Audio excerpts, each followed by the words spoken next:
Hello class, आज हम पढ़ेंगे अपना next chapter number 7, that is triangles. ठीक है, आज हम ट्रायंगल्स चैप्टर पढ़ेंगे अपनी क्लास में। आपको पता है कि इंटरसेक्टिंग लाइंस हमने जो अपने लास्ट चैप्टर में करी थी, उनसे ही मिलकर जब एक 3 इंटरसेक्टिंग लाइंस आपस में एक क्लोज्ड फिगर बनाती हैं, उसको हम बोलते हैं एक ट्रायंगल। देखिए कैसे, ये एक लाइन है, ये एक लाइन है और ये एक लाइन है। ठीक है, ये 3 हमारी इंटरसेक्टिंग लाइंस है। ये तीनों आपस में इंटरसेक्ट कर रही है। मैंने बताया था इंटरसेक्टिंग लाइंस कौन सी होती है, जब कोई भी 2 लाइन एक कॉमन पॉइंट पे आपस में इंटरसेक्ट करेगी, उसको हम बोलते हैं इंटरसेक्टिंग लाइन। सपोज जो ये पॉइंट है, इसको नाम दे दो A, इसको B और इसको C। तो जो ये इन तीनों लाइन से क्लोज्ड फिगर बनेगी, उसको हम बोलते हैं ट्रायंगल। ठीक है, ट्रायंगल समझ आ गया क्या है? Triangle, a closed figure formed by 3 intersecting lines. A closed figure formed by 3 intersecting lines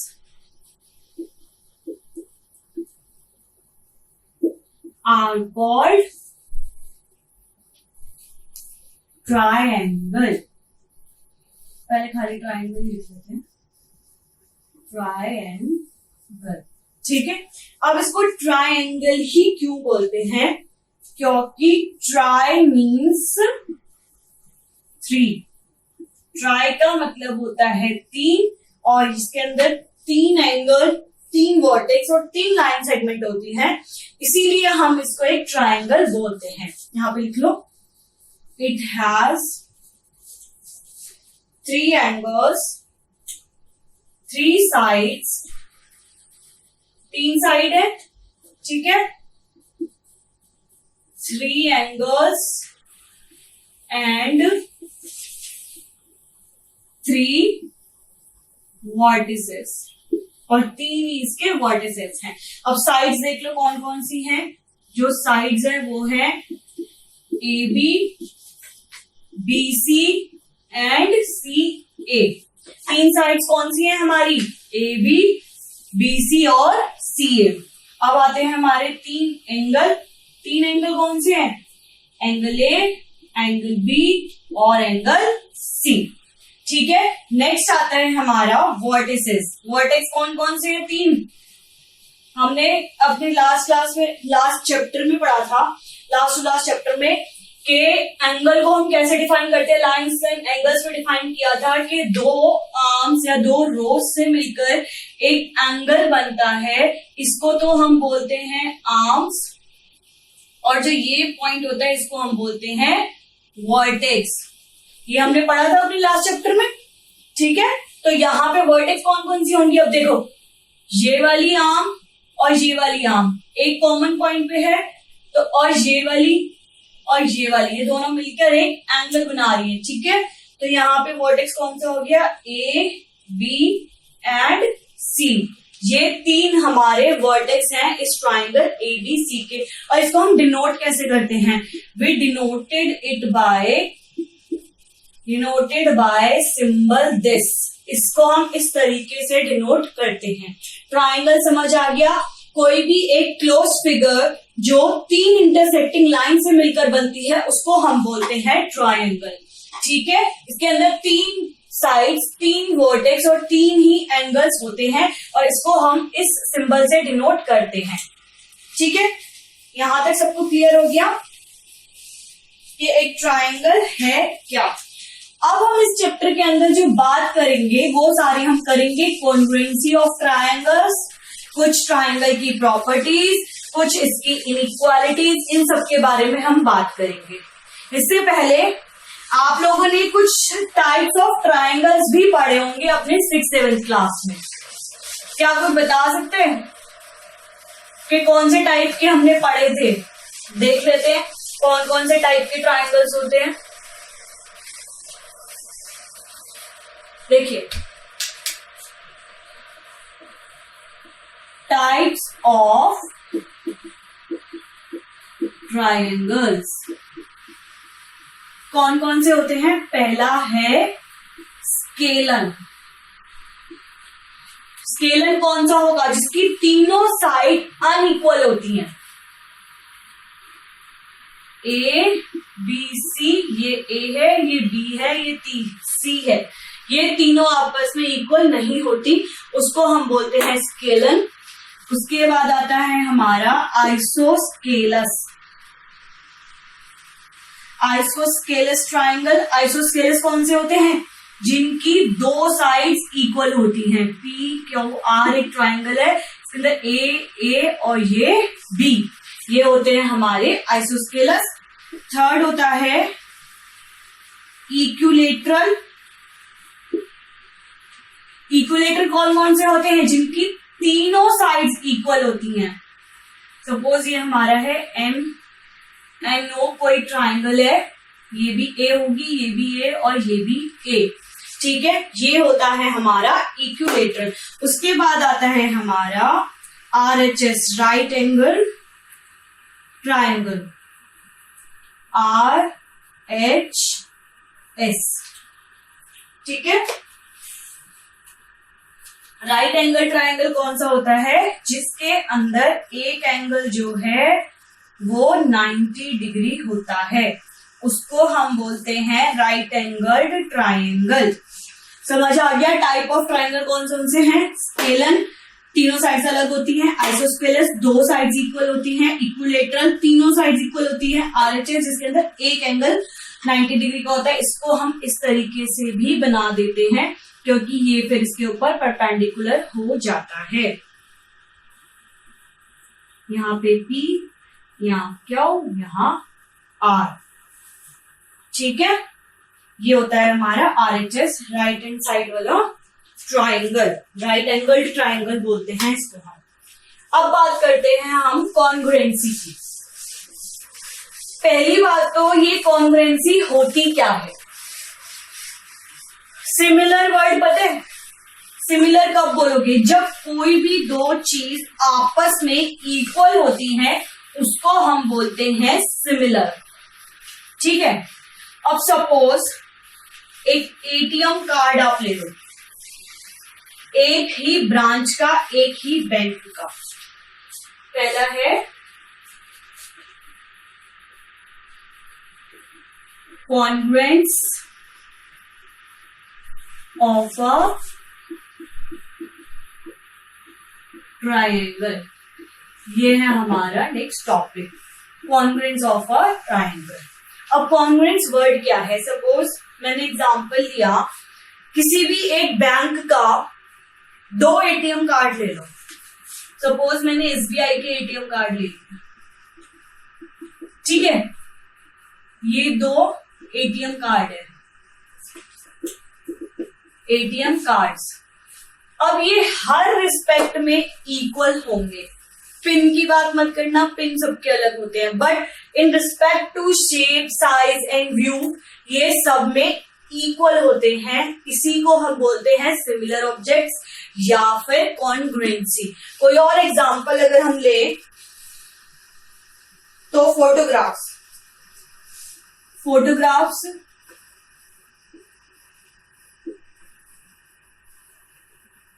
of same size. Suppose किसी एक पर्सन ने अपनी पासपोर्ट साइज फोटोग्राफ्स ली, पासपोर्ट साइज, तो वो चाहे 2 कॉपी निकलवाए, चाहे 4 निकलवाए, चाहे 10 निकलवाए, चाहे 50 निकलवाए, चाहे 100 निकलवाए, वो हमेशा सेम होगी। इसी को हम बोलते हैं कॉन्ग्रुएंसी। जब कोई भी दो ऑब्जेक्ट्स आपस में in all the aspects same होते हैं, उसको हम बोलते हैं कॉन्ग्रुएंसी, ठीक है। कॉन्ग्रुएंसी की डेफिनेशन लिख लो। Congruent means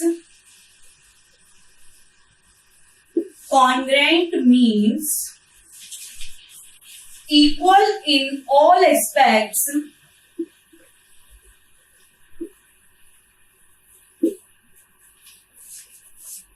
or figures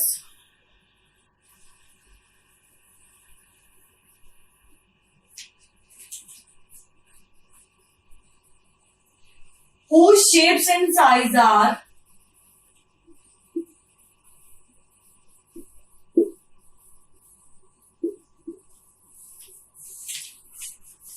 both the same,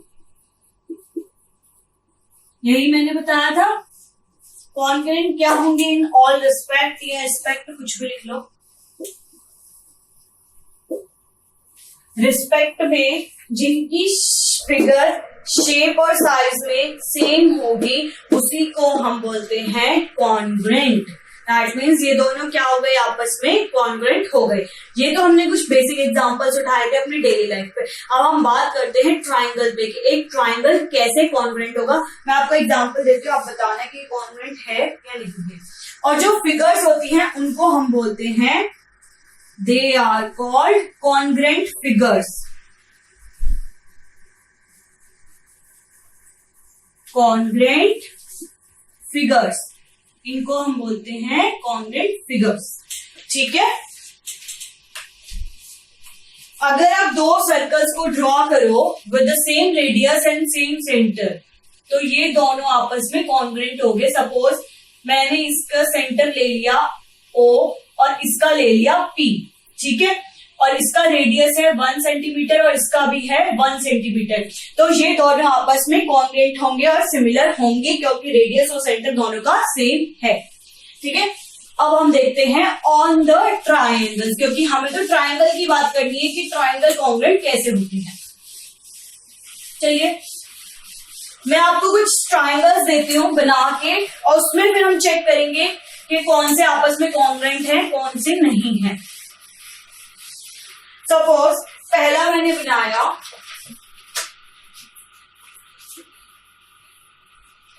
ABC, ये है PQR and it's come out to be STU. This is 4.5, ये 4 है, ये 5 है, ये 4.5, ये 4, ये 5, और ये है 3, 3.5 और 4। ठीक है। अब मुझे चेक करना है कि कौन से दो ट्राइंगल जो है वो आपस में कॉन्ग्रुएंट है। इसको फर्स्ट बोलो, इसको सेकंड और इसको थर्ड। कौन से दो होंगे? फर्स्ट और सेकंड आपस में कॉन्ग्रुएंट होंगे। क्यों होंगे? क्योंकि तीनों साइड्स के जो मेजर्स हैं ABC के वो PQR के इक्वल है। कैसे? AB देखो क्या है 4.5 और यहाँ पे QR किसके इक्वल है 4.5 के। AC है 4, यहाँ PQ है 4, BC है 5, यहाँ PR है 5। ठीक है। ये दोनों साइड्स दो अलग अलग ट्राइंगल्स की इक्वल हैं। जब मैंने बताया था कि कोई भी सेम साइज और सेम फिगर होंगी तो उसको हम बोलते हैं congruent. This means this triangle ABC is congruent to triangle PQR। अब हम चेक करते हैं STU में। क्या STU में इक्वल है? नहीं है, क्योंकि तीनों साइड्स की मेजर इस एक भी साइड्स मतलब एक सिर्फ 4 सेंटीमीटर वाली जो है वो इक्वल है, बाकी दोनों इक्वल नहीं है, इसलिए ये दोनों आपस में कॉन्ग्रुएंट नहीं होंगे, सिमिलर नहीं होंगे।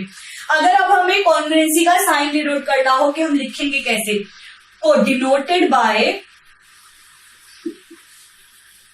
Symbol this. कॉन्ग्रुएंसी को इस तरीके से डिनोट करते हैं। लिखना हो ABC is congruent to PQR, कैसे लिखोगे? ABC is congruent to PQR नहीं लिखेंगे, क्योंकि A और B के इक्वल कौन सा है? Q और R। A और C के इक्वल है P और Q। ठीक है, तो इसलिए हम इसको लिखेंगे ABC is congruent to QPR।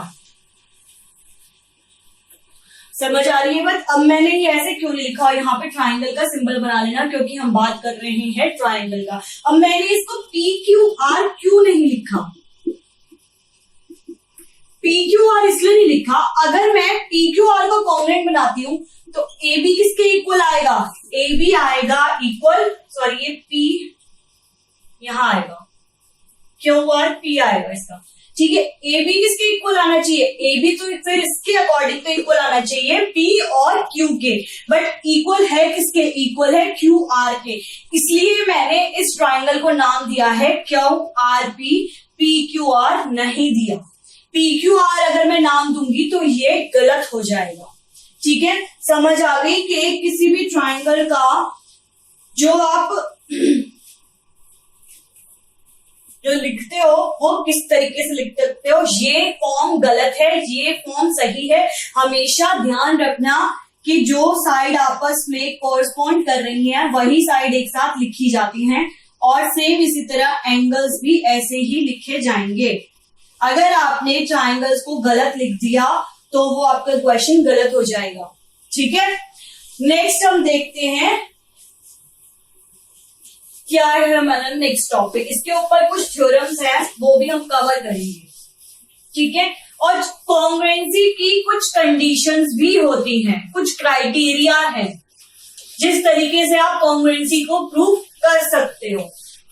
अभी तो सिर्फ हमने साइड के बेसिस पे किया था कि तीनों साइड अगर इक्वल है तो ये कॉन्ग्रुएंट होंगे। बाय चांस तीनों साइड इक्वल ना होके एंगल्स इक्वल होंगे तो फिर आप कैसे प्रूव करोगे कि ये कॉन्ग्रुएंट है या नहीं है। उसके लिए हमारे पास कुछ क्राइटेरिया है, वो अभी हम डिस्कस करेंगे। उससे पहले एक नोट लिख लो। अगर कोई भी दो ट्राइंगल्स आपस में कॉन्ग्रुएंट हैं, नोट लिख लेना।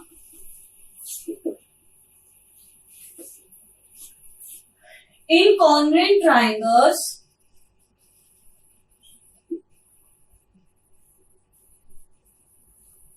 the corresponding parts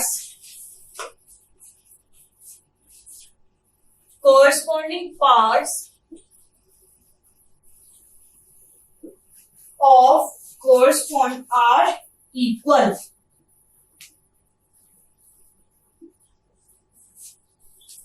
Corresponding parts are also equal. In short, हम इसको बोलते हैं CP/CT, are equal of both the triangles. देखो ये है क्या जो मैंने नोट लिखा है, ये कहता है बाय CP/CT, इसको हम इन शॉर्ट बोलते हैं CP/CT, corresponding part of corresponding triangles. ये हमने प्रूव किया था कि तीन साइड आपस में इक्वल है तो ये दोनों ट्राइंगल जो है कॉन्ग्रुएंट है। ठीक है, अब ये दोनों अगर कॉन्ग्रुएंट हो गए तो इनके बचे कुछ जो पार्ट्स होंगे ना वो सारे भी आपस में इक्वल होंगे। अभी तो हमने ये प्रूव किया था कि ये तीनों कॉन्ग्रुएंट है। ठीक है, अकॉर्डिंग टू दिस कंडीशन। अगर मुझे एंगल ए और एंगल पी को इक्वल लिखना हो और एंगल बी को एंगल क्यू के, एंगल सी को एंगल आर के, तो बाय CP/CT मैं इसको प्रूव कर सकती हूं। ये अपने आप ही प्रूफ हो जाएगा कि अगर तीनों साइड्स इक्वल है तो तीनों एंगल्स भी इसके इक्वल होंगे बाय CP/CT। ठीक है, रेस्ट जब हम इसके आगे कुछ क्राइटेरिया वगैरह करेंगे तो आपको पूरा क्लियर हो जाएगा कि ये CP/CT है क्या। अब देखते हैं हम criteria of congruence of triangles. चार क्राइटेरिया है हमारे पास कॉन्ग्रुएंसी प्रूव करने के लिए। देखते हैं कौन कौन से हैं चारों criteria. Criteria for congruence of triangles. Criteria for congruence of triangles का मैं सिर्फ सिंबल से डिनोट कर रही हूं, पूरा नहीं लिख रही। ठीक है, पहला है हमारा SAS रूल। पहला कौन सा है? SAS rule. दूसरा है ASA, तीसरा है SSS रूल, चौथा है RHS रूल। ठीक है, अब देखते हैं ये है क्या। पहला है SAS। SAS का मतलब है साइड एंगल साइड। ठीक है, अगर किसी भी एक ट्राइंगल की दो साइड और उनके बीच का एक एंगल दूसरे ट्राइंगल की दो साइड और उनके बीच के एक एंगल के इक्वल है तो वो दोनों ट्राइंगल्स कॉन्ग्रुएंट हो जाएंगे। उसके बाद आता है एंगल साइड एंगल। दूसरा रूल कौन सा है? Angle side angle. दो एंगल्स, उनके बीच की एक साइड एक ट्राइंगल के दूसरे ट्राइंगल के इक्वल है, सेम दो एंगल्स और बीच की एक साइड के, तो ये कॉन्ग्रुएंट है। तीसरा है साइड साइड और साइड, जो अभी हमने आपको शो किया था। दूसरा है right hand side. Right hand side सबको पता है कि एक बेस, कोई भी एक राइट हैंड और एक एंगल इक्वल होगा, 90 डिग्री होगा, तो दोनों एंगल्स कॉन्ग्रुएंट होंगे जो हमारे ट्राइंगल्स है। ठीक है, अब इनके ऊपर कुछ एक्सियम है, वो चेक करते हैं क्या है। पहला axiom, two triangles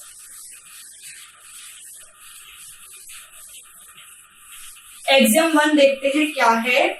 to triangles are congruent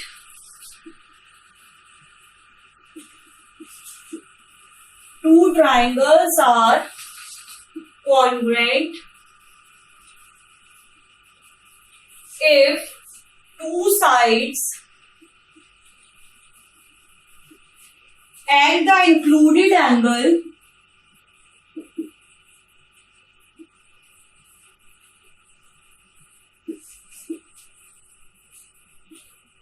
of one triangle is equal to are equal to the two sides and the included angle of other triangle। क्या कहते हैं ये कि जो टू ट्रायंगल्स कब कॉन्ग्रुएंट होंगे, अगर दो साइड और इनके बीच का एक एंगल एक ट्रायंगल का इक्वल है other two sides and the included angle of other triangle, तो ये ट्रायंगल आपस में कॉन्ग्रुएंट होंगे। इसको हम बोलते हैं SAS रूल। ये है हमारा SAS रूल। ठीक है, लेकिन पर हमेशा ये याद रखना, but remember only SAS rule holds, not AAS और SSA। हमेशा सिर्फ SAS ही होल्ड करेगा, AAS और SSA होल्ड नहीं करेगा। कभी भी ऐसा मत करना कि ये वाली साइड इक्वल है, ये साइड इक्वल है, ये एंगल, ये साइड, ये एंगल, तो ये कभी भी कॉन्ग्रुएंट नहीं होंगे। हमेशा किसी भी ट्राइंगल की ये दोनों साइड, ये वाला एंगल, ये दोनों साइड, ये वाली एंगल, तभी ये ट्राइंगल्स कॉन्ग्रुएंट होंगे, अदरवाइज नहीं होंगे। ठीक है, यही है हमारा SAS rule, side angle side. इसके बाद इसकी थ्योरम देख लो, मैं प्रूफ बता देती हूं किस तरीके से हुआ है ये।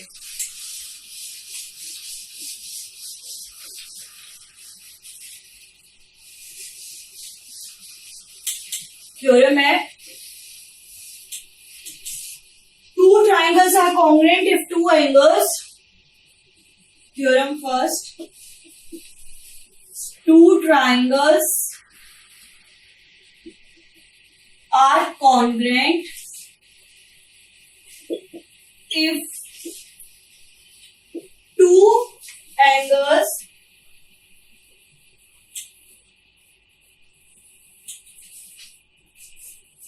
and the corresponding side and the included side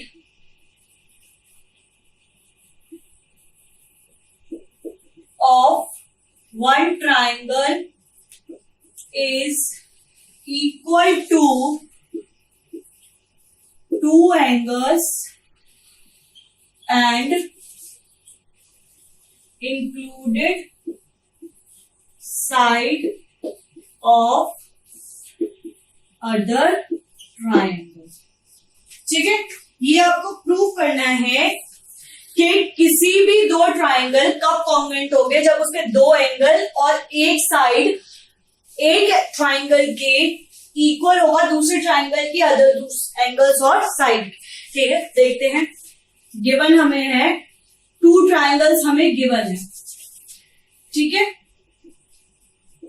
2 triangles कौन कौन से हैं? Triangle ABC and triangle DEF. ये हमें इक्वल है। ठीक है, 2 एंगल इक्वल है। Angle B is equals to angle E and angle C is equals to angle F. BC is equals to EF. ABC DEF 2 angles equal है, B और E, C और FB equal है, और BC और EF equal हमें दे रखे हैं। ये सब तो हमें दे रखा है, हमें प्रूव करना है कि ये कॉन्ग्रुएंट है या नहीं है। टू प्रूव किस तरीके से, क्या प्रूव करना है? ABC is congruent to triangle DEF। अब इसका प्रूफ देखते हैं। ठीक है, in triangle ABC and triangle DEF BC is equals to EF given है। ठीक है, angle B is equals to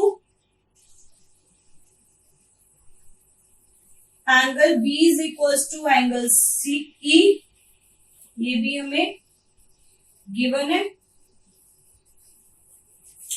ठीक है, और क्या गिवन है हमें? हमने लेट कर लिया कि AB is equals to DE, ये हमने लेट कर दिया। ठीक है, हमें क्या क्या गिवन है? ये वाला एंगल गिवन है, ये वाली साइड गिवन है, ये वाली एंगल, ये इक्वल है, ये तो हमें गिवन है। हमने लेट करा कि AB जो है वो DE के इक्वल है, AC जो है वो EF के इक्वल आपको गिवन है, और एंगल B जो है वो इक्वल है एंगल E के। तो triangle ABC is congruent to triangle DEF by क्या बनेगा? SAS। ये वाली साइड हमने लेट करी कि इक्वल है इस वाली साइड के, ये एंगल हमें गिवन है और ये एंगल भी हमें गिवन है। ठीक है, तो बाय SAS रूल ये दोनों कॉन्ग्रुएंट हो गए। ठीक है, समझ आ गया? By side angle sides rule triangle ABC is congruent to triangle DEF। अगर आप इन तीनों गिवन कंडीशन से देखो तो भी आप इसको प्रूव कर सकते हो बाय ASA रूल, ये भी कॉन्ग्रुएंट होंगे। कैसे? हमें गिवन क्या क्या है? Angle B is equals to angle E, BC is equals to EF और angle C is equals to angle F। ये हमें गिवन है। तो by ASA triangle ABC congruent to triangle DEF। By CPCT अगर आपसे ये प्रूव करवाता कि एंगल A और एंगल D को भी इक्वल प्रूव करो, तो आप कैसे करते? By CPCT angle A is equals to angle D by CPCT क्या था? Corresponding part of congruent triangle.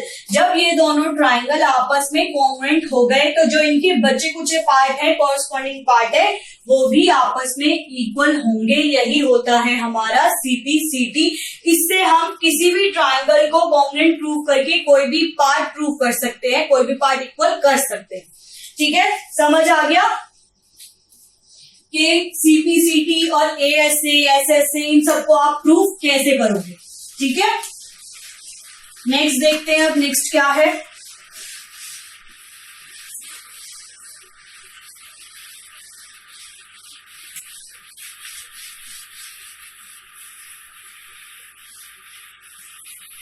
Next है हमारा second theorem, angles opposite to equal side of an isosceles triangle are equal. Angles opposite to an opposite to equal sides of an isosceles triangle are equal। आपको prove करना है कि isosceles triangle में जो equal sides होती है ना, suppose ये एक आइसोसेलेस ट्राइंगल है। आइसोस्केलेस मैंने बताया था कि उसकी दो साइड्स इक्वल होती है, ठीक है। आपको प्रूव करना है कि इनके अपोजिट जो एंगल होगा, अब ए बी के अपोजिट एंगल होगा एंगल सी और AC के अपोजिट होगा एंगल B, ये भी आपस में इक्वल है, ये आपको प्रूव करना है। तो पहले तो गिवन लिख लो। गिवन क्या है हमें? गिवन है एक आइसोसेलेस ट्राइंगल है, that means AB is equals to AC। Prove क्या करना है? To prove angle B is equals to angle C। अब हम इसका प्रूफ देखते हैं। प्रूफ के लिए क्या करो? Draw a bisector of angle A। Angle A का एक बाइसेक्टर ड्रॉ करो which meets line BC at D। ठीक है, proof, let draw and bisector of angle A which meets BC at D। अब जो ये D है ना, ये एज अ मिड पॉइंटर काम करेगी BC के लिए, that means BD is equals to DC। अब हम क्या करेंगे? दो ट्राइंगल लेंगे, triangle ADB and triangle ADC। इन दोनों को कॉन्ग्रुएंट प्रूफ करते हैं, फिर ये भी अपने आप प्रूफ हो जाएंगे। In triangle ADB and ADC, AB is equals to AC, ये तो हमें गिवन ही है कि AB जो है वो AC के इक्वल है। नेक्स्ट होगा हमारा angle BAD is equals to angle CAD। कैसे है ये? By construction. हमने इसके अंदर बाइसेक्टर बनाया है इससे, तो ये भी क्या होगा? इक्वल होगा। And AD is equals to AD, ये दोनों ट्राइंगल में एक कॉमन साइड है, ठीक है। So triangle ADB is congruent to triangle ADC। किससे हुआ ये? Bye ASA rule. A से नहीं, ये होगा SA से, side angle side, side angle side. SAS rule से ये कॉन्ग्रुएंट प्रूफ हो गया, ठीक है। Now by CPCT angle B is equals to angle C, hence proof. यही हमें प्रूफ करना था। एक बार देख लो, हमें प्रूफ करना था कि angle opposite to equal sides of an isosceles triangle are equal. किसी भी एक आइसोसेलेस ट्राइंगल की जो इक्वल साइड होती है उसके अपोजिट एंगल जो है वो इक्वल होंगे, ये आपको प्रूफ करना है। इसके लिए हमने क्या करा? पहले AD का एक बाइसेक्टर बनाया, एंगल बाइसेक्टर। एंगल बाइसेक्टर बनाओगे तो ये कहीं BC को एक मिड पॉइंट कहीं जाके कट करेगा, उसको हम as a mid point use करेंगे, ठीक है। उसके बाद हमने क्या करा? इन दो ट्राइंगल्स को लिया, ट्राइंगल ADB और ट्राइंगल ADC, इन दोनों को कॉन्ग्रुएंट प्रूफ कर दिया बाय SAS रूल और बाय CPCT। ये दोनों एंगल भी हमारे क्या हो गए? इक्वल हो गए, जो हमें प्रूफ करना था, ठीक है। यहां तक क्लियर हो गया?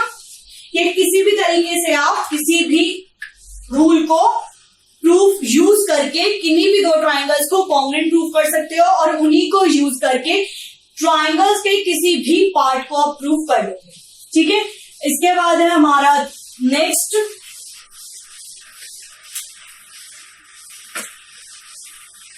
क्या है हमारा rule, SSS rule.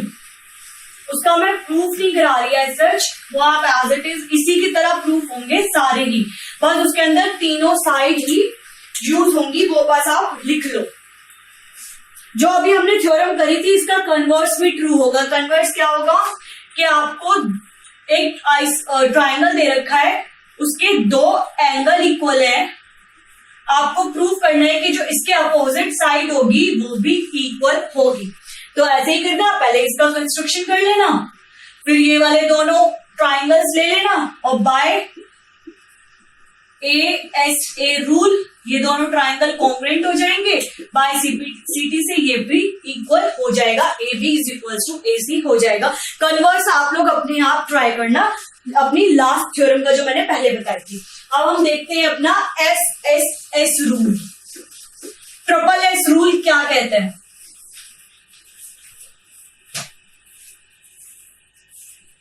SSS rule. If three sides of one triangle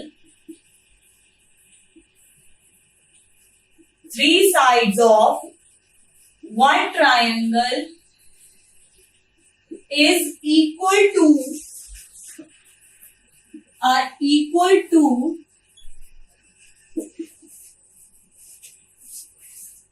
three sides of the other triangle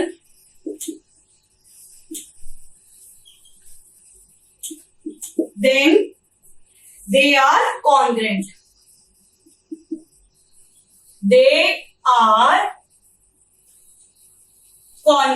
ठीक है, देखो कैसे SSS रूल कहते हैं कि ये किसी भी एक ट्राइंगल की, ये है ट्राइंगल ABC, ये है PQR, ठीक है, अगर किसी भी एक ट्राइंगल की ये तीनों साइड इस वाले ट्राइंगल की तीनों साइड के इक्वल है तो ये दोनों आपस में कॉन्ग्रुएंट होंगे और बाय CT से आप रेस्ट ऑफ द एंगल्स को भी कॉन्ग्रुएंट प्रूफ कर सकते हो। ठीक है, नेक्स्ट आता है हमारा RHS rule. If in any two right angles, RHS rule क्या कहते हैं हमारा?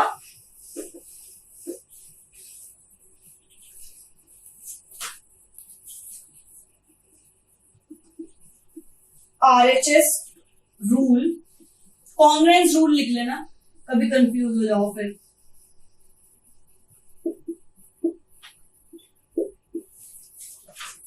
If in two right triangle the hypotenuse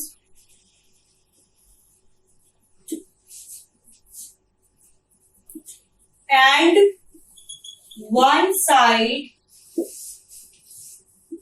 of one triangle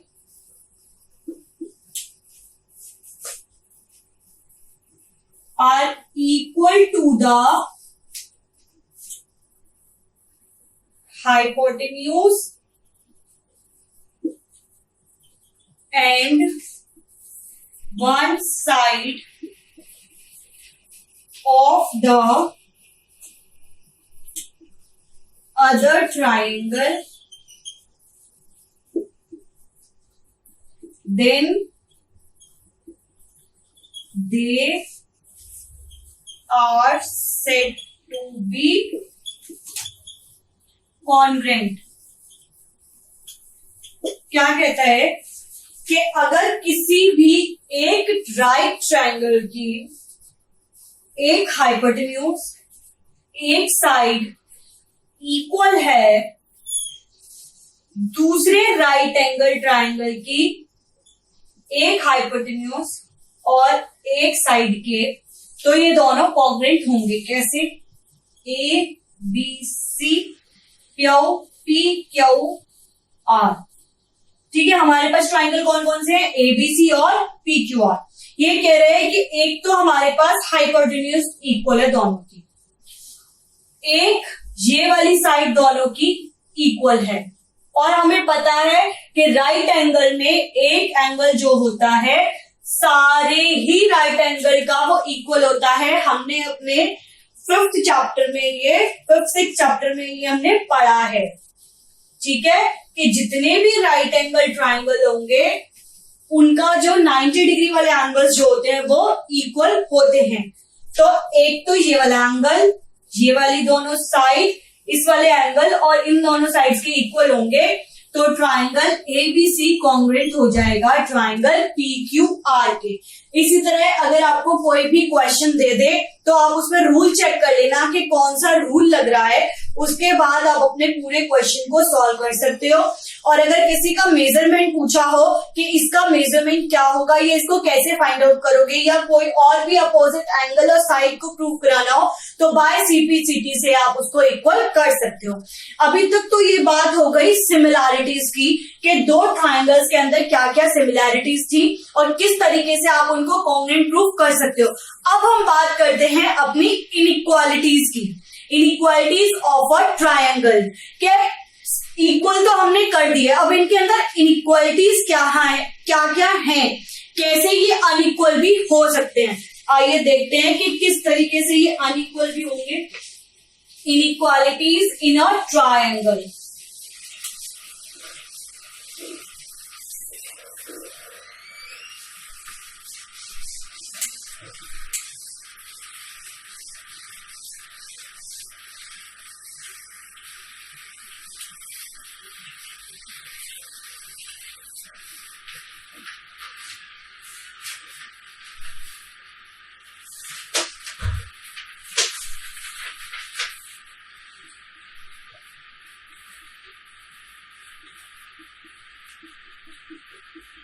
Inequalities in a triangle। क्या क्या इनइक्वालिटीज होंगी? First, if two sides of a triangle are equal, unequal होगा। हम inequalities की बात कर रहे हैं तो वो अनइक्वल होगा। The angle opposite to the longer side is larger. The angle opposite to the longer side is larger. ठीक है, दूसरी इनइक्वालिटी है हमारी, if in any triangle the side opposite to the larger angle is longer। Third inequality है the sum of any two sides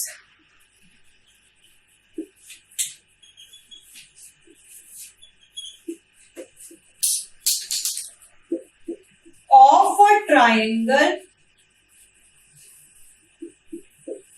is greater than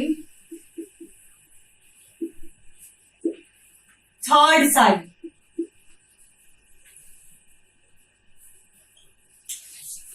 चलिए देखते हैं अब ये क्या है। पहली inequality, if two sides of a triangle are unequal, the angle opposite to the longer side is larger।